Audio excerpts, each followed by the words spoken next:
Narito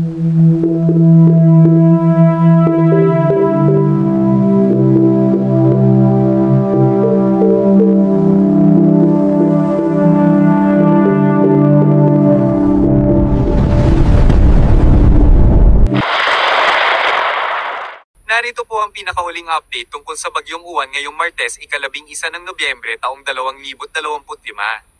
Kasalukuyan po itong umiiral sa ating bansa bilang isang typhoon. Bukod pa rito, mayroon din tayong namataang LPA sa silangang bahagi ng Mindanao na may senyales ng pagbuo ng bagyo. Patuloy po naming minomonitor ang sitwasyon.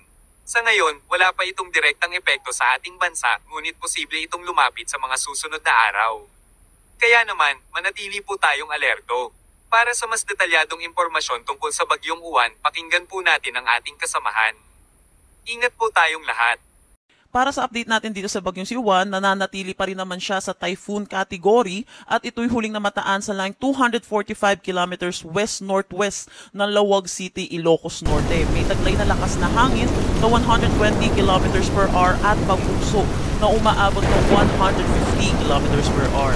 Ito'y kumikilos northwestward sa bilis na 15 kilometers per hour. So ito pong si Uwan ay posibleng lumabas ng ating Philippine Area of Responsibility mamayang gabi or bukas.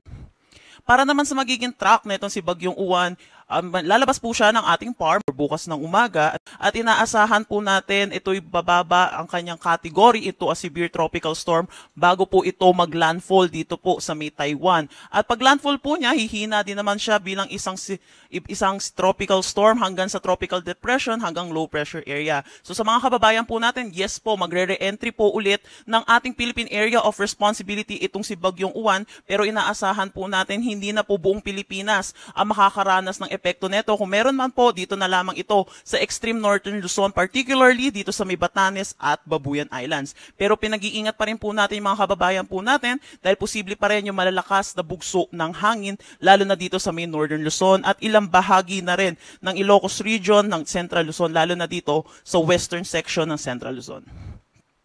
Sa ngayon, bagamat isa pa rin siyang typhoon category pero ito'y paluyunan ng ating bansa at ng ating PAR, ang pinakamataas na lang natin na tropical cyclone wind signal ay number 2.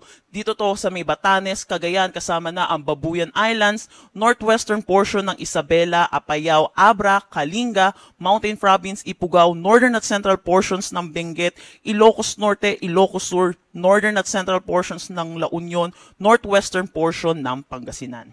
Signal number 1 naman sa nalalabing bahagi ng Isabela, Quirino, Nueva Vizcaya, rest ng Benguet, rest ng La Union, rest ng Pangasinan, Aurora, Nueva Ecija, Zambales, Bataan, Tarlac, Pampanga, Bulacan, Metro Manila, Cavite, Laguna, Batangas, pati na rin sa Rizal, Quezon kasama ang Polillo Islands, northern at central portions ng Occidental Mindoro kasama ang Lubang Islands, northern at central portions ng Oriental Mindoro, Marinduque, Camarines Norte at northwestern portion ng Camarines Sur. Habang papalayo po ito si Bagyong Uwan, inaasahan natin mababawasan na rin yung areas natin na under ng tropical cyclone wind signal.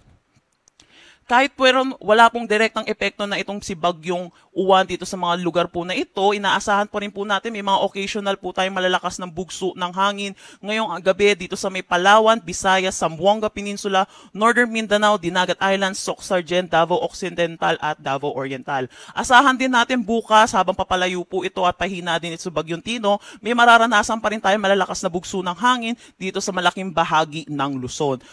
Yung malalakas na hangin sa Batanes, Babuyan Islands, Ilocos Norte at Ilocos Sur.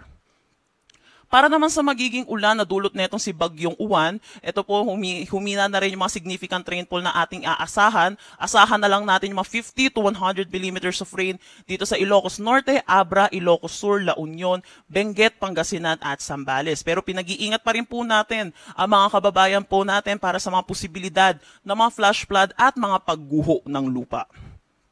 Para naman sa ating storm surge warning, inaasahan po natin ang 1 to 2 meters dito po sa buong Ilocos region, pati na rin sa ilang bahagi ng Bataan. So pinag-iingat natin yung mga kababayan po natin, lalo na po sa mga nakatira sa coastal areas dahil posible pa rin po yung matataas na daluyong. Meron pa rin tayong nakataas na gale warning dito sa seaboards ng Northern Luzon, Western Seaboard ng Central Luzon, Eastern Seaboard ng Northern Luzon, seaboards ng Central at Western Seaboard ng Southern Luzon. So pinag-iingat po natin mga kababayan po natin mangingisda at may mga sasakyan malit pandagat na delikado po muna pumalaot dito po sa mga nasabi nating seaboards. At yan po muna yung update natin dito sa bagyong si Uwan.